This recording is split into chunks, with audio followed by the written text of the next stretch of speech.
Okay, I'm gonna video my ride while I talk about something very important, which is why are cars honking at horses?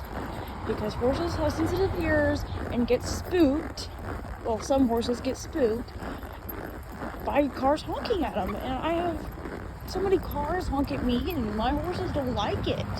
I mean, Camaro doesn't freak out, but some other horses do, and I've heard so many stories about horses freaking out and the riders getting hurt just because a car honked at the horse. So please stop honking at them.